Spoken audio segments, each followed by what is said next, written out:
করবেন, মনটা প্রশান্তি দিয়ে ভরে যাবে, দেখবেন ইনশাআল্লাহ। শুধু ট্রাই করে দেখেন না ভাই, 40টা দিন ট্রাই করে দেখেন।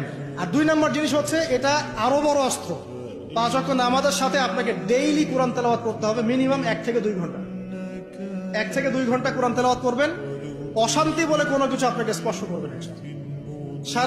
সারা দুনিয়ার মানুষ চারপাশ থেকে আপনাকে যদি প্যারা দেয়, পেরেশানি দেয়, পেইন দেয়, আপনার মাথা রিল্যাক্স থাকবে, কারণ আপনার মধ্যে কোরআন আছে। বিশ্বাস করছেন না কথা? আল্লাহর কিতাবের কাছে এসে দেখেন, মাদক ছেড়ে দেন প্রিয় ভাই।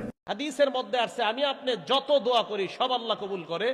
আমার আপনার যদি ভালো দেখে আল্লাহ দুনিয়াতে এটা দিয়ে দেয়, আর যদি দেখে না আমার আপনার জন্য এটা অকল্যাণ, তাহলে দুনিয়াতে এটা দেয় না, আখেরাতে এই দোয়াগুলা আল্লাহ হেফাজত করে। দোয়াগুলা বিশাল একটা সেভ হবে, একটা জমা হবে। এই জমা দোয়াগুলা দিয়ে আল্লাহ আমাকে আপনাকে অনেক আগে জান্নাত দান করবেন। ওই ব্যক্তি বলবে, আল্লাহ এত আগে আমার জান্নাত দিলেন। আল্লাহ বলবে, দুনিয়াতে ওই দোয়াগুলা কবুল করি নাই, এইগুলার বিনিময়ে তোমাকে জান্নাত দান করলাম।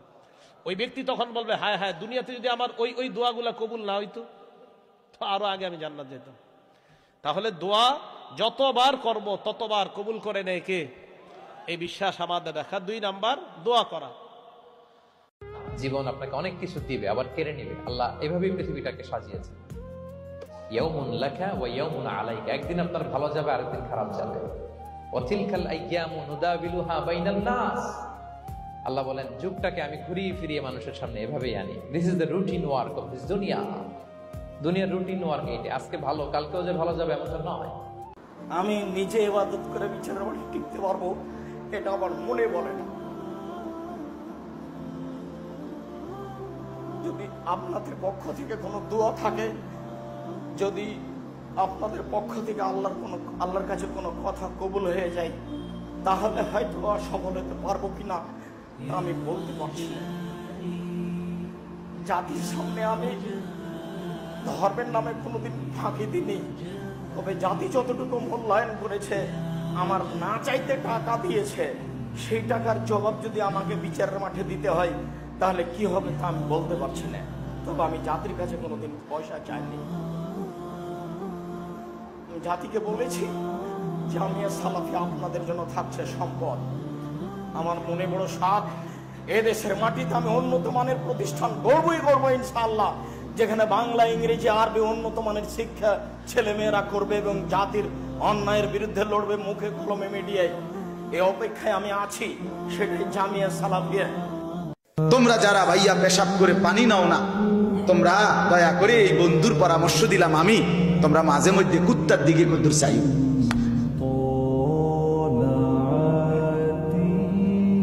যারা যারা মুত্তা পানি নাও না, টয়লেট পেপার ব্যবহার করো না, তোমরা কুত্তার দিকে চাইও, কুত্তা। তাইলে দেখবা কুত্তাও তোমাকে সেলুট দিবে, দোস্ত ওকে আমরাই তো আমরাই তো দোস্ত, আগায় যাও, মতো আমিও মতি, তুমিও মতো। আমি আর তুমি একই জিনিস, আমি আর তুমি একই জিনিস।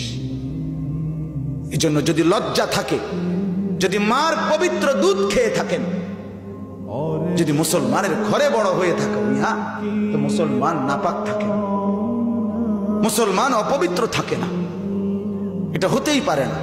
কালকে একটা ছেলে বলছে, আমি হলাম মুসাব্বের, আব্দুল মুসাব্বের। ওস্তাজি আমি আপনার ছাত্র। তুমি আব্দুল মুসাব্বের কোথায়? জান্নাতুল গায়বান্ধা গোবিন্দপুর। ও, তুমি খুব সুন্দর করে আরবি অক্ষরগুলো লিখতে, বাংলা ঘর ভরে, সেই আব্দুল মুসাব্বের? জি। অনুমান 25 বছর আগের কথা, 25-30 বছর আগের কথা। তো যারা ঢাকায় বড় ধনী তার মধ্যে ও একজন। তো এর নাম তাকদির।